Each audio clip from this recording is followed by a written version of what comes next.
Hi, Mathias. Is that correct way to pronounce your name, by the way? Yeah, Matthias. Mathias. Hi, Mathias. Yeah. Welcome. You are the founder of Alpha, a film marketing agency in Berlin, working with team members in Europe. And some of your clients list includes Warner Brothers, Paramount Pictures, amongst others. What led you to founding a film marketing agency? What did you study? How did this come about? Okay. Hi. Hi. Thanks for having me. So basically, I studied economics and management for arts, culture, and communication at Bocconi Yeah. University in Milan. I was always interested in the film industry, and so Okay. that's also the area I specialized in. And then I was lucky to get my first job at the Swiss. I am originally from Switzerland and Okay. Finland, and so I got my first job at the Swiss Federal Office of Culture. So they Oh, fund that's such a like cool place for a first role. yeah, it's great because they fund like the entire industry, starting from production to also Okay. like press to festivals to everything. So I basically got a very good overview of the whole film industry. And I realized quite soon that what I was really interested in was marketing because I thought there were very few people in Europe really specialized in film marketing. And I often say that for me, marketing is a bit the missing link between the world of production and the world of distribution, that the worlds that tend to work on very different, be based on very different aspects, actually. You know, production in Europe tends to be very heavily state funded, so it's mostly based on artistic considerations, whereas distribution is obviously a market, like Yeah. a ticket for Transformers 3 or a ticket for an art house film would cost exactly the same, and they will be competing against each other. And so these two worlds have a hard time communicating with each other because, of course, they speak a very different language. And for me, Yeah. marketing in a way is being a bit of an interpreter, or working in marketing is being an interpreter between these two worlds, helping like the world of production understand the world of distribution better, but also help the world of distribution understand the world of That's production such an better. interesting way of looking at it. But also, there's just so many indie films that do not have enough viewership or have not been discovered. And that's where marketing comes in. Definitely. I mean, that's also the problem of what's quite specific about this industry is that there is a complete unbalance between demand and supply. I Yes. mean, there are far too many films that are made Yeah. every year. Like, I think the country in Europe where there's the highest number of new films that are released every year in cinemas is probably France, and it's around 700 every year. So that means 12 per week. I mean, who can watch 12 films per week? Yeah. And if you consider that there are between 10,000 and 20,000 feature films that are produced every year in the world, that shows you like the huge imbalance. And then if you consider that a festival like Cannes or Berlin will Yeah. actually select 100 films, including short films, the unbalance is immense. So that means that, of course, making a good film is not enough. You also need somehow to market it and to find a way to access that market that is so competitive. Okay. You founded the company in 2011, right? Yet in 22, you yourself stepped away from leading, right? To focusing on Yes. strategy. So that's correct. How did this evolve? What happened? Did it just get too much in terms of running operations and all the aspects of running a business and you just wanted to do the work? Because I feel like that sometimes. Or how did I mean, I would say it's a bit of different things. Of course, when you start a company, at the beginning, I mean, the most important was to kind of sometimes just put the foot in the door and kind of impose yourself and find ways to find clients, and maybe it's also, of customer course, I did acquisition and cash yeah, flow? quite a lot Yes. of like Yes. projects for free, and then also a way to get clients at the beginning was I was doing a lot of training and talks and presentations, and so I was kind of getting invited, and then of course that's how I was meeting clients and things like that. So I think like for a very small company that is growing, I had the right type of Yeah. profile. Or I Yeah. mean, today Alphabet is a company of 10 people, so I suppose Well that's a bit done. the proof of Yeah. it. But then once the company starts growing, of course, the skills that are needed to kind of grow the company and also maintain like such a, like we need to pay salaries, we need to kind of make Yeah. it work, we need to organize it and things like that. And I have to say that maybe my skills are not the best for that kind of role. And I happen to have a colleague, Valentina, who I think was more adapted to that job. And then, as you said, it was also a way for me to focus more on projects rather than on, leading a team. And so that's why, I mean, after having discussions, I mean, everything is based on trust. So we just had discussions and decided to kind of swap roles a little bit and try a different structure, and it's proven very successful. So Nice. it was the right thing to do. You already mentioned this, but were the first few years tough? And were there moments of almost giving up? Or did you gain traction quite quickly? No, I mean, it was tough. At the beginning, I started the company when I was based in London, and I had a freelance job on the side. I was freelance for an advertising agency, and that was working in TV, and so that was not related to the film world. Luckily for me, and then, I lost that freelance job and I lost my flat in London on the Oh, same God. week. And so I just decided to move to a much cheaper place, which was Berlin. At the time, the idea was just to move for a few months, and then I fell in love with Berlin. So I ended up staying It's there. very, I was just sitting at a conference from with a guy from Berlin, and he was saying what a creative industry Berlin has. Like it's such a Absolutely. hub. Yeah. Yeah, absolutely. Berlin is really attracting really creative people from all over the world, and not just creative, but also maybe people who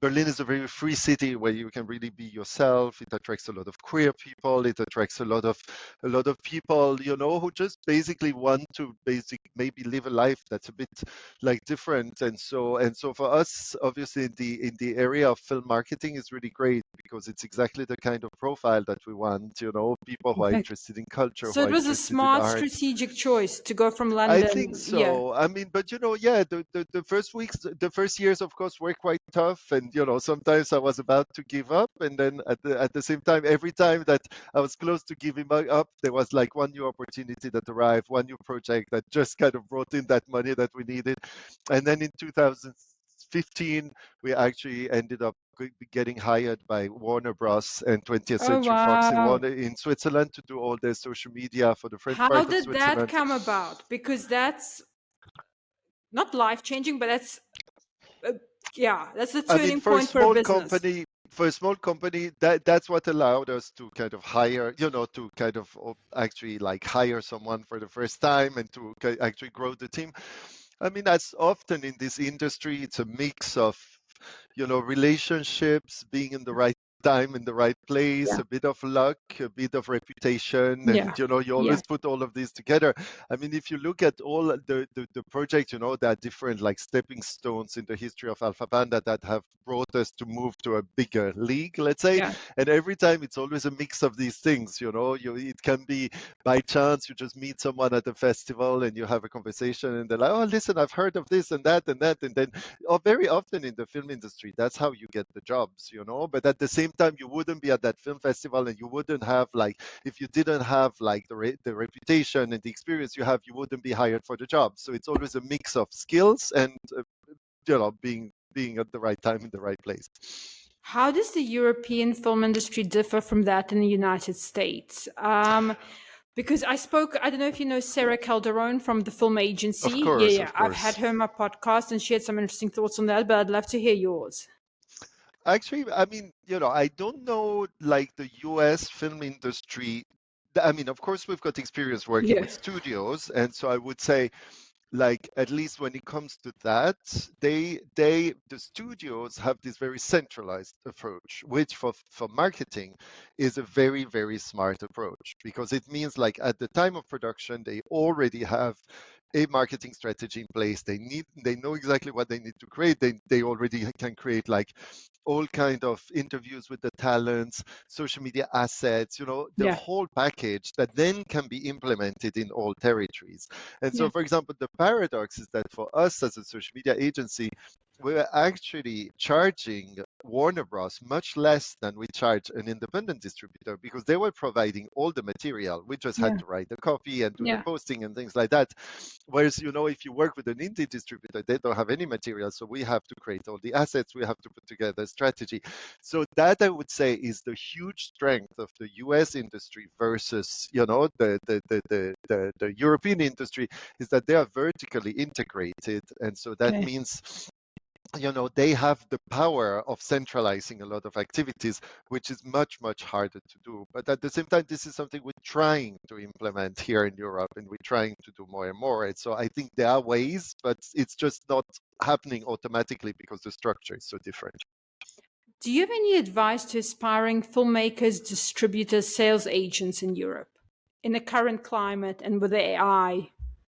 So, my first advice that I always say, like when I do presentations, in particular to filmmakers, is Yeah. watch films.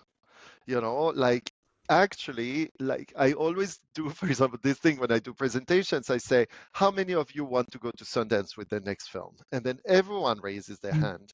And then I ask them, okay, who won Sundance last year in the international competition? And nobody can answer that question.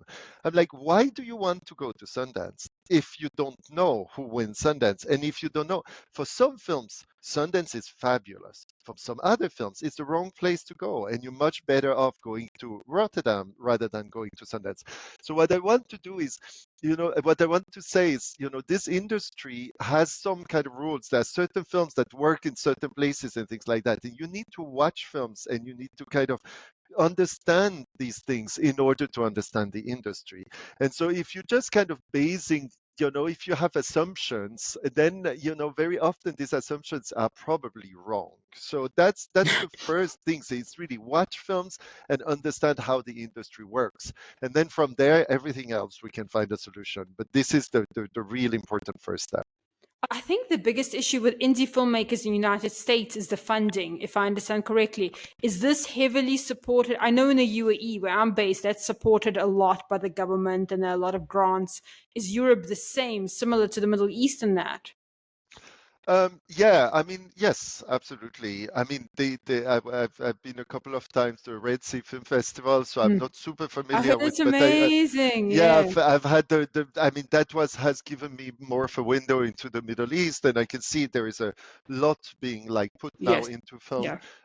Its support and funding, and that's really great because I think that's a great starting point. Yes, Europe is very much the same. So Europe Okay. is really based heavily on state funding, Okay. and so you very rarely put together a budget without any state funding, just with private investors. It's very, very rare in Europe. So that means, of course, that, you need to enter into that kind of system and understand how it works and go to commissions and wait. It very often takes years to actually fund a film because, you did it's not successful. And then you go with another co-producer and you try in another country and you will need to wait 6 months. And so, it's also very Yeah. tedious and very frustrating a process for a lot of filmmakers, but at the same time, it also means that there is soft money available for And at least you film can get it production. made. Because I Yes, heard a joke yes. in the United States is how do you make $1 million in producing a film? You start with $1 billion. Or so So let's something start like with a that, video. right? That's Yeah. yeah, that's Yeah. absolutely.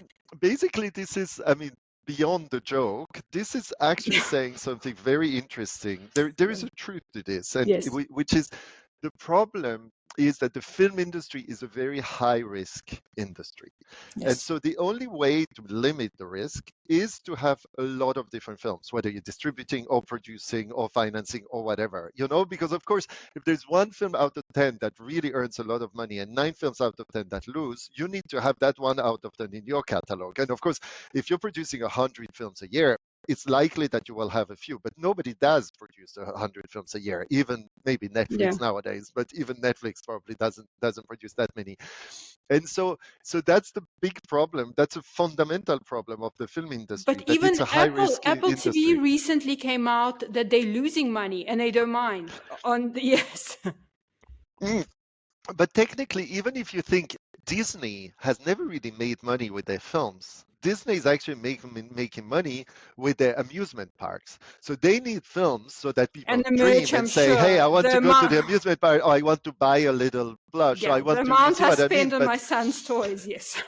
But technically, I mean, just with the Princess and the Frog and the Pixar and stuff, they're Mm. actually losing money. So they are just a big advert for something else. You know, it's a big paradox. But that's also what's so fascinating about the film industry, because at the end of the day, in particular Europe, which is the territory I know best, Yeah, people are very, very fascinated, are very passionate. You know, they work in this film industry, in the film industry, because they're passionate, because they yeah, have the need inside them to yeah. tell stories and to make films. And this is such a great environment to work in, you know, like working around passionate people. What else can you dream of?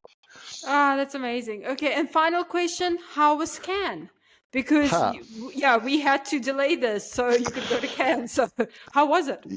I mean, for us, Cannes is always, I mean, first of all, we have a very international team. Not everyone is based in Berlin. So Cannes is the moment where people can actually gather and meet each Nice. other. And, you know, we go for drinks, we go to Yeah. parties and things like that.